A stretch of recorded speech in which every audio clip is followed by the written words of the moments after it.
My friends, my self प्रकृति राव। आज हम करने वाले हैं चैप्टर लेट्स मार्च। सो ये जो चैप्टर है ना, it is basically a speech, a full speech bye Kailash Satyarthi, who is an advocate and activist against child labour, जिन्होंने बच्चों के हक के लिए बहुत लड़ाइयां लड़ी और वो लड़ भी रहे हैं। ठीक है, तो हम इस चैप्टर में क्या देखने वाले हैं कि किस तरह से वो बता रहे हैं कि क्या क्या चाइल्ड लेबर के जैसे क्या क्या प्रॉब्लम्स हो रही है बच्चों को, किस तरह से उन्हें क्या क्या सफ़र करना पड़ रहा है, और वो कहीं ना कहीं हमें इन्फ्लुएंस कर रहे हैं कि हम भी उनके इस मार्च में चाइल्ड लेबर के अगेंस्ट जो मार्च कर रहे हैं उनमें इन्फ्लुएंस ले, पार्टिसिपेट, उससे इन्फ्लुएंस होकर पार्टिसिपेट करें। ठीक है, और अपना योगदान दें।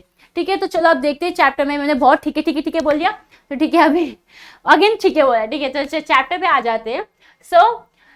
तो ये चैप्टर पूरा स्पीच है by Kailash Satyarthi, born in 1954, is an Indian children's right and education advocate and an activist against child labour. मैंने बताया था कि he is a advocate and activist against child labour. He founded the Bachpan Bachao आंदोलन इन 1980। ठीक है, and has acted to protect the rights of more than 83,000 children across 44 countries. उन्होंने more than 83,000 children के help किए across 144 countries. He is honored with many awards including Nobel Peace Prize of 2014. He had addressed this speech on the eve of a Nobel Prize distribution ceremony. तो उन्होंने जब ये Nobel peace prize लिया था इन 2014, तो उसी time पे इसी नोबेल प्राइज की जो सेरेमनी हुई थी, सेरेमनी होती है ऑफकोर्स जहाँ पे लोगों को अवार्ड मिलता है उनके अच्छे अच्छे कामों के लिए, तो वहीं पे उसी सेरेमनी में उन्होंने ये पूरी स्पीच दी थी। तो हम देखते हैं ये स्पीच क्या है, कैसा है, तो आप लोग को भी रियलाइज हो कि आप लोग कितने लकी हो क्या राइट नाउ अगर आप पढ़ाई कर पा रहे हो, तो हमें पता चलेगा कि किस तरह से कितना सफरिंग है ये दुनिया, किस तरह से बच्चों पे अत्याचार किया जा रहा है, तो अब हम देखेंगे। So now coming to the chapter, coming to the first para, part 1। यहाँ पर 3 पार्ट है, पार्ट 1, पार्ट 2 एंड पार्ट 3। तो हम लोग अब आते हैं पार्ट 1 पे। So my dear children of the world, your majesties, your highness, excellencies, distinguished members of the Norwegian Nobel Committee, dear brother Tom Harkin, brothers and sisters and my dear daughter Malala। तो बोल रहे कि मेरे प्यारे बच्चों, दुनिया के जितने भी बच्चे, उन सबको एड्रेस करे कि मेरे प्यारे बच्चों। मैजेस्टीज मतलब इन्फ्लुएंसी और impressive person.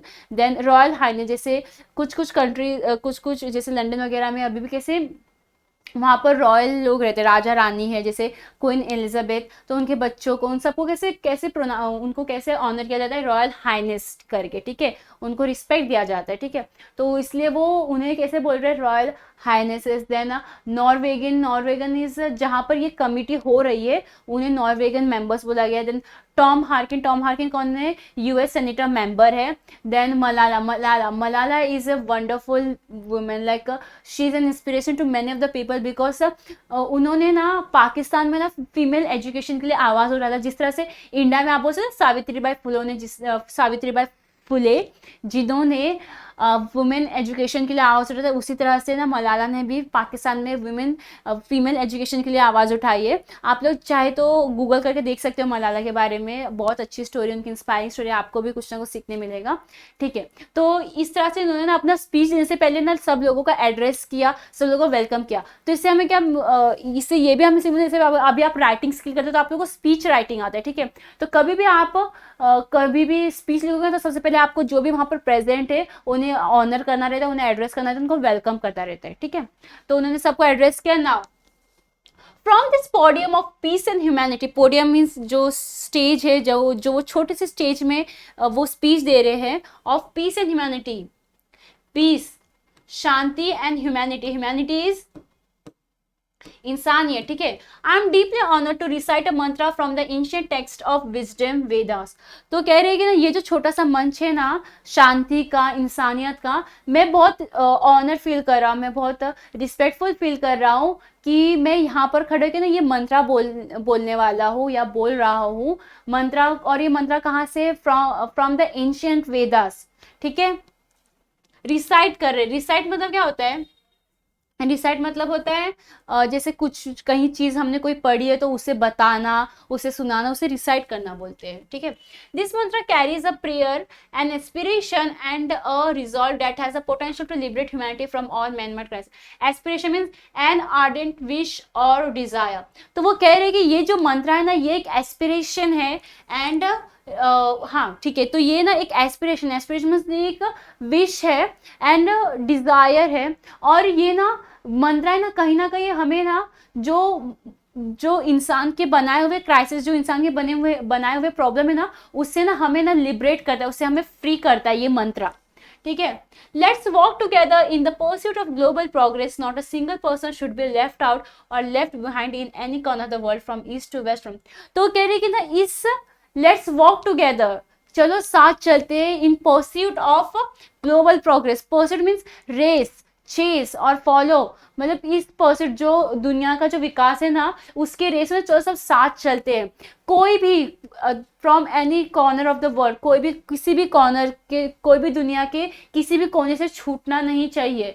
From west to east, from south to north, सबको इंक्लूड करके चलो ये walk, let's walk together, let's speak together, let our minds come together. वो कह रहे हैं कि चलो सब साथ में बोलते हैं, ठीक है, and let our minds come together. जो हमारे माइंड्स है, जैसे सबके अलग अलग विचार है, सबके अलग अलग सोच, अलग अलग दिमाग है, उन सबको साथ में लाया जाए, नॉट अ सिंगल, ठीक है। Learning from the experience of our ancestor, और जो हमारे जो एंसेस्टर्स ने हमें जो भी सिखाया उनकी एक्सपीरियंस को साथ में लाया जाए। Let us together create knowledge for all that benefits all. तो let us together create knowledge, तो बोले कि यही सब चीज़ों से, किससे, साथ में बोलो, साथ में अपने ओपिनियन जो भी आपने सीखा है वो सब साथ में लाके एक ऐसा नॉलेज बनाए, नॉलेज कुछ अच्छा सीखने के लिए बनाए जो ना पूरे दुनिया को ना बेनिफिशियल होगा, फायदेमंद होगा, ठीक है। जो भी हमने सीखा है, जो भी हमने हमारे एंसेस्टर सीखा है, जो भी हमारी सोच है, मतलब सब साथ में बैठ के सोच विचार करके ऐसा कुछ करे, ऐसा कुछ सोचे जो पूरे दुनिया के लिए फायदेमंद हो। I bow to my late parents. Bow बोलना है आपको, मैंने प्रोनाउंस रॉन्ग किया, so bow, okay. So I bow to my late parents, to my motherland India and to the mother. तो कह रहे हैं कि I bow मतलब मैं झुकता हूँ या फिर आशीर्वाद लेता हूँ मेरे जो गुजर चुके हैं पेरेंट्स का, मेरी धरती माता का और मेरी भारत माता, मेरी मदरलैंड इंडिया का, इन सब के सामने मैं बाव करता हूँ, झुकता हूँ, इनका आशीर्वाद लेता हूँ। With a warm heart, I recall how thousands of times I have liberated each time I have freed a child from slavery. In the first smile of freedom on their beautiful faces, I see the God smiling.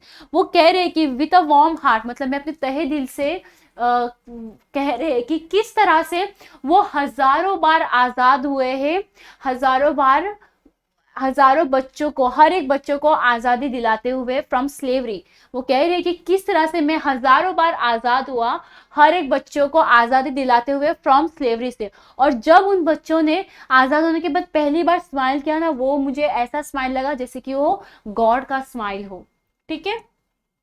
I give the biggest credit of this honor to my moments। तो वो यहाँ पर उन्होंने बहुत सारे जो भी moments वगैरह किए उनमें बहुत लोगों का योगदान है, बहुत लोगों का कंट्रीब्यूशन है, तो वो उन सबको थैंकफुल कर रहे हैं, उन सबका क्रेडिट दे रहे हैं इस स्पीच में, ठीक है। तो उनका नाम लिया है यहाँ पर। So I give the biggest credit of this honour to my moments Kalu Kumar, Dhumdas, Adarsh Kishore from India, Iqbal Masih from Pakistan, who made the supreme sacrifice for protecting freedom and dignity of children. I humbly accept this journey on behalf of all such martyrs. Martyr means शहीद हुए हैं, and my fellow activists across the world and my countrymen, मेरे देशवासी, ठीक है। तो वो उन्होंने कुछ नाम लिए, अभी मैंने रीड किया, वो नाम लिए और उन्होंने सबसे बड़ा कंट्रीब्यूशन, सबसे बड़ा थैंक किसको दिया, इकबाल मसीह को, क्योंकि उन्होंने सबसे बड़ा सैक्रिफाइस किया था बच्चों को, बच्चों की डिग्निटी मीन्स सेल्फ रिस्पेक्ट, बच्चों की डिग्निटी बचाने में, ठीक है। और इसलिए वो उनके बिहाफ पे, मतलब उनके बतौर ये अवार्ड एक्सेप्ट कर रहे हैं, ये अवार्ड ले रहे हैं, ठीक है। Now My journey from great land of Lord Buddha, Guru Nanak and Mahatma Gandhi, India to Norway is connect between the two centers of global peace and my brotherhood, ancient and modern.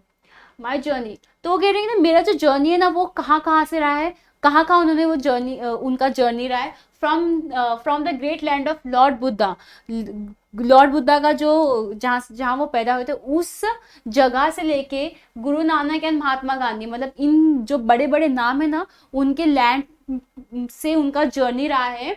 India to Norway, Norway ये जो दो countries है ना, India and Norway, इनके ना, इन्हें ना एक पीस का प्रतीक माना जाता है। यहाँ पर ना सबसे ज्यादा ये ना दो पीस वाली कंट्री है, ठीक है। Is a connect between two centres of global piece, ये कनेक्ट है, ये दोनों है ना एक ब्रिज है बोल सकते, एक कनेक्ट जोड़ है between two centres of global piece. दुनिया की शांति बनाए रखने में इनका सबसे बड़ा योगदान है।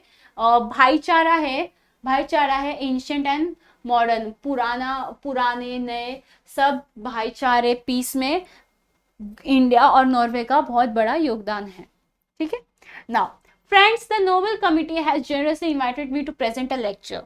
तो बोले कि दोस्तों यहाँ पर जो नॉर्वे कमिटी है ना, सॉरी नोबेल कमिटी है ना, उन्होंने मुझे ना यहाँ पर बुलाया था लेक्चर देने के लिए, ठीक है। Respectfully, I am unable to do that because I am representing here the sound of silence, the cry of innocence and the face of invisibility. वो आदर के साथ बोलते हैं कि लेकिन मैं वो नहीं कर सकता, मैं लेक्चर नहीं दे सकता, क्योंकि मैं आज यहाँ पर खड़ा हूँ किसको रिप्रेजेंट करने के लिए, sound of silence. Sound of silence मतलब जो लोगों को दबाया जाता है, डिस्क्रिमिनेट किया जाता है, सप्रेस किया जाता है, जिनकी कोई सुनता नहीं है, उन्हें क्या बोला गया है, साउंड ऑफ साइलेंस। देखो, unheard plea of the deprived, जिनकी बातें कोई नहीं सुनता, ठीक है, उन्हें बोला गया sound of, the cry of innocence, जो मासूम है उनका रोना, and the face of invisibility, unnoticed suffering of the poor. Face of invisibility मतलब जिनको इग्नोर किया जाता है, जिनको देखा नहीं जाता, जिनकी प्रॉब्लम्स को नेग्लेक्ट किया जाता है, धिक्कार दिया जाता है, ठीक है। I represent millions of those children who are left behind and that's why I have kept an empty chair here as a reminder. तो वो है ना रिप्रेजेंट कर रहे ऐसे मिलियंस 10 लाख से भी ज्यादा बच्चों को जो यहाँ पर जो हु आर लेफ्ट बिहाइंड, हाँ, जिन्हें पीछे छोड़ा गया है, इसलिए उन्होंने ना अपने बाजू में ना एक खाली चेयर रखी हुई है, क्योंकि वो उन्हीं बच्चों को उन बच्चों को रिप्रेजेंट कर रहे हैं जिनकी बात नहीं सुनी जाती है, जिनको इग्नोर किया जा रहा है, जिनके इश्यूज को कोई ध्यान नहीं दे रहा है, सॉल्व करने में कुछ नहीं किया जा रहा है, तो वो उन सबको रिप्रेजेंट कर रहे हैं और इसलिए उन्होंने एक चेयर साइड में खाली चेयर रखी हुई है। I have come here only to share the voices and dreams of our children because they are all our children. तो वो कह रहे हैं कि मैं यहाँ पर आया हूँ सिर्फ और सिर्फ हमारे बच्चों के लिए, ठीक है, क्योंकि वो आप सबके भी बच्चे हैं, ऐसा करके वो प्रेजेंट करते हुए कि मेरे चिल्ड्रन आप सबके भी children. I have looked into their frightened and exhausted eyes. I have held their injured bodies and felt their broken spirit. वो बोल रहे कि मैंने ना उनके कैसे फ्राइटेंड, डरे हुए और एग्जॉस्टेड आइज। एग्जॉस्टेड मतलब बोलते ना कोई चीज कर करके बहुत ज्यादा थक जाते, मतलब उनकी आंखें कैसे हो गई, रो रो के पूरी थक गई, आंसू खत्म हो गए।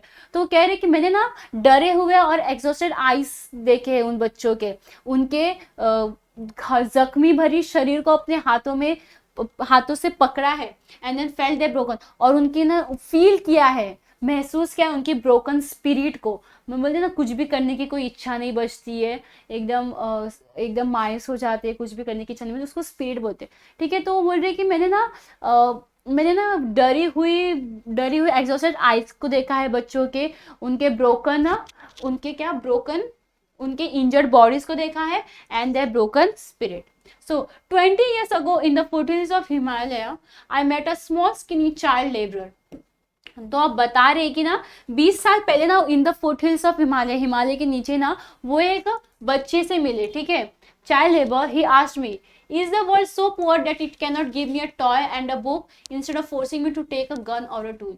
उस बच्चे ने पूछा उनसे कि वो बहुत पतला सा सुकड़ा सा बच्चा था, वो उनसे मिले तो उस बच्चे ने क्या बोला कि क्या दुनिया इतनी गरीब है कि क्या वो मुझे एक टॉय, एक खिलौना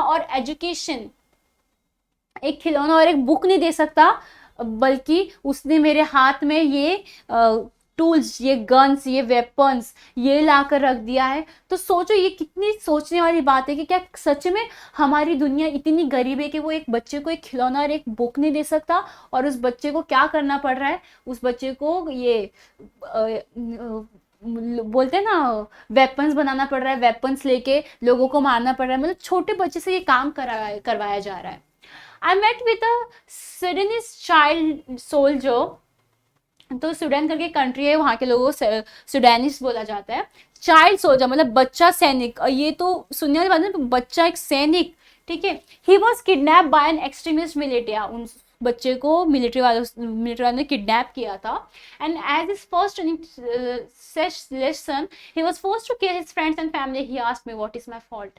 और उस बच्चे का जो फर्स्ट, जब उसको सोल्जर बनाने के लिए ट्रेनिंग दिया जाता है, तो उस बच्चे का सबसे पहला ट्रेनिंग क्या था, ये ना जाके अपने फ्रेंड्स और अपने फैमिली को मार दो, ठीक है। देखो एक छोटे से बच्चे पे कितना कठोर काम करवाया जा रहा है, और वो बच्चा पूछता है कि इसमें मेरी क्या गलती थी कि मुझे ये सब करवाया जा रहा है, ठीक है। Friends, all the great religious teach us to care for our children. Jesus said, let the child come to me, do not hinder them, for the kingdom of God belongs to them. The Holy Quran says, kill not your children because of poverty. तो बोल रहे कि ना दोस्तों, जितनी भी बड़ी बड़ी धार्मिक किताबें हैं, धार्मिक चीजें, वो क्या कहती है कि हमें ना बच्चों को प्रोटेक्ट करना चाहिए, उनका ध्यान रखना चाहिए।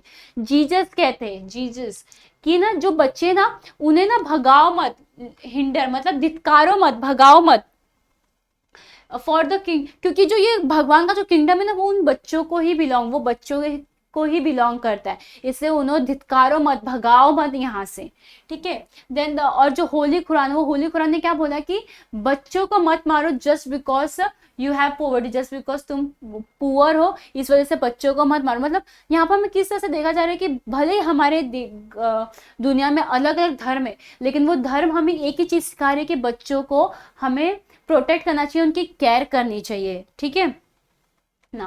Friends, there is no greater violence than to deny the dreams of our children. वो कह रहे हैं कि दुनिया में इससे बड़ा वायलेंस, इससे बड़ा हिंसा कोई नहीं है कि हम बच्चों की जो सपने हैं उसे तोड़ दे, उसे झुंझोल दे, ठीक है ना। Therefore, I refuse to accept that all the temples and mosques and church, temples, mandir, masjid and church and prayer house have no place for the dreams of our children.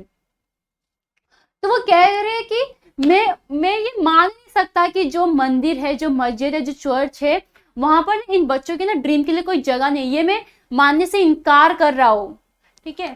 Now, I refuse to accept that the world is so poor when just 1 week of global military expenditure can bring all the children to classroom.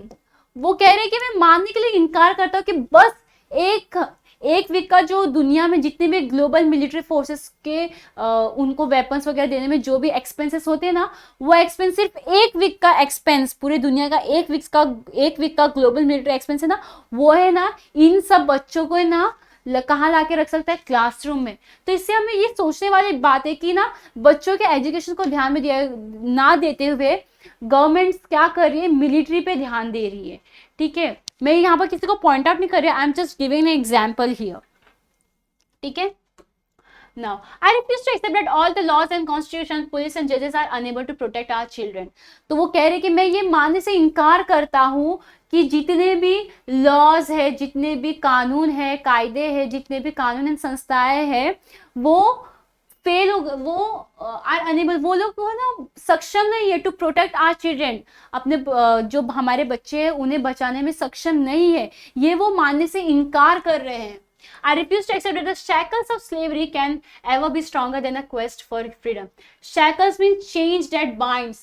जंजीर है जो देखो ना ऐसे jail well में कैसे लोगों को बांधा जाता है जंजीरों से, तो वही वो कह रहे हैं कि मैं ये मानने से इनकार कर रहा हूँ कि जो शैकल्स ऑफ स्लेवरी तो पता है आपको क्या होता है, स्लेवरी में किस तरह से लोगों, जैसे अभी बहुत ऐसे होते इश्यूज कि जो बच्चे ना उन्हें ना किडनैप किया जाता है, फिर उन्हें किसी को बेचा जाता है और वो इंसान उनसे काम करवाता है बिना कुछ मॉनिटरी टर्म्स, मतलब कुछ भी पैसे वैसे उन्हें कुछ नहीं मिलते, बस वो उससे काम करवाते हैं, ठीक है, वो स्लेवरी हो गया। तो वही वो बोल रहे हैं कि ना कि मैं ये मानने से इनकार कर रहा हूँ कि जो शैकल है, जो जंजीरें है स्लेवरी की, वो है ना बहुत स्ट्रांग है, वो बहुत स्ट्रांग है as compare to the quest of freedom की प्यास से, वो ये मानने से इनकार कर रहे हैं। I refuse to accept here, I refuse to accept here, वो ये कह रहे हैं, ठीक है, वो उनके जब वो स्पीच दे रहे तो वो सोचो कि किस तरह से वो कितने फील से, कितने इमोशंस के साथ वो स्पीच दे रहे हैं।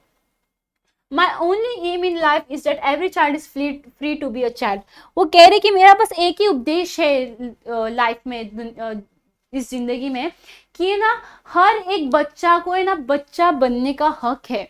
मतलब बोलते ना बच्चे कैसे होते, चंचल होते, बच्चों की बच्चे का हर चीज मानते हम लोग, बच्चों को मतलब समझ जाओ कि बच्चों के लिए किस तरह से बोला जाता है, मुझे अभी परफेक्ट वर्ड नहीं मिल रहा, मतलब वही तो वो कह रहे हैं कि मैं ये मानने से इनकार करता हूँ कि एक बच्चे को बच्चा होने का हक नहीं है, क्योंकि मतलब उन्हें मेच्योर बनाया जा रहा है, उन्हें किस तरह से किस तरह से वेपन्स लेके युद्ध भूमि में भेजा जा रहा है, ऐसा स्लेवरी किया जा रहा है। मतलब वो बच्चे, उनका अभी खेलने का उम्र है, उनका पढ़ने का उम्र है, इसलिए वो कह रहे हैं कि बच्चों को बच्चे जैसा रहने दो, बच्चों को पढ़ने दो, खेलने दो, पूरा एक्सपीरियंस करने दो यहाँ पर जो भी होता है कुदरत में, दुनिया में, वगैरह वगैरह ना। तो क्या है उनका और क्या है, free to grow and develop, बढ़ने का, बढ़ाने का, free to eat, sleep and see daylight, free to, वो फ्री होने चाहिए खाने के लिए, सोने के लिए और हर एक सुबह देखने के लिए, free to laugh and cry, हंसने के लिए फ्री, रोने के लिए free, free to play and learn, free to go to school and above all, free to मतलब वो फ्री होनी चाहिए स्कूल जाने के लिए और जो सारी ऊपर की चीज़ें वो सब करने के लिए, फ्री टू ड्रीम, सपने, खुली सोच से सपने देखने के लिए, फ्रीली वो सपने देख सके, आज़ादी से वो सपने देख सके। I have the privilege of working with many courageous people who have the same aim, we have never given up against any threat और attack and we will never win. वो कह रहे हैं कि ना आई हैव द प्रिविलेज, मतलब मेरे पास मैं बहुत खुशगुजार हूँ, ऐसे कुछ वर्ड है कि ना मुझे ना ऐसे बहुत सारे लोगों के साथ काम करने का मौका मिला जो इस एम के लिए ही काम कर रहे थे, मतलब उनका ये एम था ना कि बच्चों को फ्रीडम दिया जाए, तो वही इनके काम करते हैं और ये ना कभी भी किसी चीज से डरे नहीं, ठीक है, और ना ही कभी डरेंगे, and will never be afraid of anything. We have made progress in the last couple of decades. तो वो कह रहे हैं कि हमने ना 20 से 30 साल के बीच में ना कपल ऑफ डिकेड्स में ना कुछ प्रोग्रेस किया है, ठीक है। We have reduce the number of out of school children by half. तो उन्होंने ना जो बच्चे ना आउट ऑफ स्कूल, मतलब जो बच्चे स्कूल नहीं जाते ना, वैसे बच्चों का है ना जो मात्रा है ना वो थोड़ा कम कर दिया है। We have reduce the number of child labour by third. और जो चाइल्ड लेबर है ना, जैसे अभी सोचो 100 है, 10 है, तो 100 है, उसमें से उन्होंने 3 गुना कम कर दिया है चाइल्ड लेबर, ठीक है। We have prevented millions of child death. और हमने हजारों लाखों बच्चों को मरने से बचाया, रोक लिया, ठीक है। But let us make no mistake, great challenges still remain. वो कह रहे हैं कि लेकिन हमें कोई मिस्टेक नहीं करना है, कोई गलती नहीं करनी, क्योंकि अभी भी बहुत सारे चैलेंजेस बाकी है। Friends, the biggest challenge or the biggest crisis knocking on the door of humankind is fear and intolerance. तो कह रहे हैं कि दोस्तों अभी तक का जो सबसे बड़ा चैलेंज होने वाला है इंसानियत में, on the doors of human kind, on the doors of human, इंसान के जीवन के सबसे बड़ा जो थ्रेट होने वाला है वो क्या होने वाला है, फियर एंड इंटॉलरेंस। फियर में डर, एंड इंटॉलरेंस में जो सहने का जो ताकत सह नहीं सकते ना, उन्हें बोलते हैं इंटॉलरेंस, ठीक है। Then we have utterly failed our children in imparting an education that gives a meaning and object of life, education that gives a sense of global citizen among the youth. मुझे ना हम लोग बुरी तरह से fail हो गए हैं बच्चों को एजुकेशन देने में, ठीक है। एंड एजुकेशन, और जो ये एजुकेशन है वो क्या देती है, एजुकेशन ना एम देती है, एक उपदेश देता है, एक मीनिंग देता है लाइफ को, ठीक है। And education that gives a sense of global citizenship among the youth. और ये जो एजुकेशन है वो क्या करता है, एक सेंस लाता है ग्लोबल सिटीजनशिप मतलब क्या हो गया, जहाँ पर सिविल लोग रहते हैं, जहाँ पर समझदार लोग रहते हैं, समझदार लोग होते हैं। अब जैसे देश के लोगों को सिविलियंस बोला जाता है, तो वहाँ पर पढ़े लिखे लोग होते हैं जो अपना ओपिनियन रखते हैं, जो कमाते हैं, खाते पीते हैं, वही समझो सिविल, मतलब जो पढ़े लिखे लोग होते हैं उनको क्या बोलते हैं, सिविलाइज्ड पीपल। जो अनपढ़ लोग होते हैं, जो इलिटरेट लोग होते हैं, उनको अनसिविलाइज्ड पीपल बोलते हैं। तो वही वो कह रहे हैं कि हमारा जो सबसे बड़ा फियर है ना, वो फियर आने वाला है, क्योंकि है ना जो बच्चे हैं, हम लोग ना पूरी तरह से फेल हो गए बच्चों को एजुकेशन दिलाने में, और यही जो बच्चे ना और एजुकेशन से क्या मिलता है, एजुकेशन से हमें एम मिलता है और ड्रीम करने का आइडिया मिलता है, राइट। तो अगर वो बच्चे पढ़े लिखेंगे नहीं तो उन्हें ऑब्जेक्टिव नहीं मिलेगा, और अगर उन्हें ऑब्जेक्टिव नहीं मिलेगा तो उनमें एक सेंस ऑफ सिटीजनशिप नहीं आएगी, ठीक है, उनमें समझने की शक्ति नहीं आएगी, समझने की एबिलिटी नहीं आएगी. I am afraid that the day is not very far when the cumulative result of this failure will accumulating in an unprecedented violence and that will be suicidal for humankind. वो कह रहे कि मुझे डर लग रहा है कि ये जितने भी फेलियर्स है ना, जितने भी हमारे फेलियर्स है ना, ये ना एक भयानक रूप ले लेगा. मतलब ये जो बच्चे ना, अगर बच्चे पढ़ेंगे नहीं लिखेंगे नहीं तो वो लोग ना गलत गलत काम करेंगे, वो लोग टेररिस्ट बोलते हैं, टेररिस्ट वगैरह बन जाएंगे, गलत चीज़ों में गलत पीआर में पड़ जाएंगे, गलत इन्फ्लुएंस होगा उन पे, ठीक है. और जब ये सब होगा ना तो उससे ना क्या होगा, अनप्रेसिडेंट वायलेंस होगा, बहुत बड़ा हिंसा होगा. और ये हिंसा है ना ह्यूमन मतलब इंसानों के लिए ना बहुत खतरनाक होगा, सुसाइड होगा, खुदकुशी करने लायक होगा. Now right security hope can only be restored through education. वो कह रहे हैं कि राइट सिक्योरिटी एंड होप, उनका हक, उनका सेफ्टी, ये सब ना कैसे हो सकता है, थ्रू एजुकेशन, क्योंकि एजुकेशन इज पावर. मैं तो कहती हूँ हर कंट्री में जो गवर्नमेंट है ना उनको सबसे ज्यादा ध्यान ना एजुकेशन पे देना चाहिए, क्योंकि एजुकेशन से हमें सब कुछ सीखने मिलता है. एजुकेशन ये ना बोलते ना, pen is mighty than sword, pen is mightier than sword, right. अभी जैसे वेपन्स वगैरह है ना, अभी जैसे कंट्रीज के मिलिट्री वगैरह में एक्सपेंस करके क्या फ़ायदा, जब जो तुम्हारे कंट्री के अंदर के बच्चे, जो कंट्री के अंदर के बच्चे वो उनको खाने के लिए नहीं मिल रहा है, उनको सोने के लिए जगह नहीं, उनके सोने के लिए छत नहीं है, उनके पास पढ़ने लिखने के लिए कुछ नहीं है, तो आप वैसी मिलिट्री का क्या करोगे. क्योंकि मिलिट्री तो सिर्फ बाहर की चीज़ों को प्रोटेक्ट करेगी, लेकिन जो देश के अंदर हो रहा है, जो देश के अंदर जो बच्चे हैं उन्हें जो एजुकेशन नहीं मिल रहा है उसका क्या. तो मेन तो गवर्नमेंट को उस पर ध्यान देना चाहिए. I am not pointing out anyone, I am just saying a fact कि ऐसा करना चाहिए. I am just giving a suggestion. Young people like Malala have started calling her my daughter Malala, not just Malala. So my daughter Malala and other daughters including Kainat, in fact 2 Kainats and Sazia and the daughters from Africa and from all over the world, they are rising up and choosing peace over violence, tolerance over extremism and courage over fear. तो कह रहे हैं ना young people like Malala, तो ये ना जो young जो जवान लोग हैं ना लाइक मलाला, और मलाला को मैंने अपनी बेटी बोलना स्टार्ट किया, और उसे नहीं और भी दुनिया की बहुत सारी बेटियां हैं, नाम लिया गया, कायनात, साजिया, ये सब ना मेरी बेटियां हैं, इन सबको मैं अपनी बेटी बोलती, क्योंकि इन्होंने ना क्या किया, इन्होंने चूज किया पीस को, इन्होंने शांति को अपनाया, क्योंकि ये ना बच्चों के एजुकेशन के लिए ये लोग लड़कियां आवाज उठा रही है, ठीक है. तो इसलिए वो कह रही है कि ना ये लोग ना बहुत फियर्स लोग है, बिकॉज ये लोग इस इशू के खिलाफ आवाज उठा रही है और बच्चों को एजुकेशन देने के लिए हाँ मतलब एजुकेशन देने के लिए इन्फ्लुएंस कर रही है, ठीक है. Tolerance against extremism and courage over fear. Courage मतलब बोले ना डर के आगे जीते, वैसे ही इन्होंने अपने डर को नेग्लेक्ट करते हुए करेज दिखाया है, बहादुरी दिखाई है, ठीक है. Now the solutions are emerging, but these solutions cannot be found in the deliberation in conferences alone and cannot be found in prescription from a distance. वो बोलते कि ना जो ये सोल्यूशन है ना, ये सब इशू के सॉल्यूशंस आ रहे, लेकिन जो सोल्यूशन है वो ये यहाँ पर इस कॉन्फ्रेंस में बैठे बैठे हल नहीं होगा, ना ही कुछ डिस्टेंस से लोगों के अलग प्रिस्क्रिप्शन, लोगों के अलग अलग ज्ञान देने से कि ये करो वो करो, दूर से मतलब मैं वहां पर कुछ हो रहा है और मैं यहाँ से बैठ के ऐसा करो वैसा करो, वैसे करके सॉल्यूशंस नहीं निकलेंगे इस चीज के, ठीक है.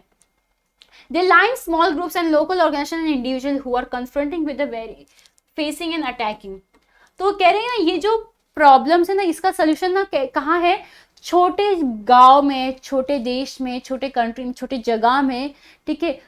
खुद हम में एक इंडिविजुअल पर्सन में जो है ना आ रहे, they are facing and attacking with the problems, जो है ना रोज ना इस प्रॉब्लम को ना अटैक करते, they are confronting, facing and attacking this problem. अभी जैसे बोलते हैं ना बूंद बूंद से बनता है सागर, वैसे वो कह रहे हैं कि ना ऐसा मत सोचो कि मैं अकेला क्या कर पाऊंगा, राइट. आप थोड़ा सा इनिशिएटिव दोगे और दूसरा पर्सन थोड़ा सा इनिशिएटिव लेगा, तो ऐसे करके ना हजारों लाखों करोड़ों लोग इनिशिएटिव लेंगे, और इससे हम लोग इरेडिकेट कर सकते हैं चाइल्ड लेबर और भी दुनिया की सारी क्राइसिस.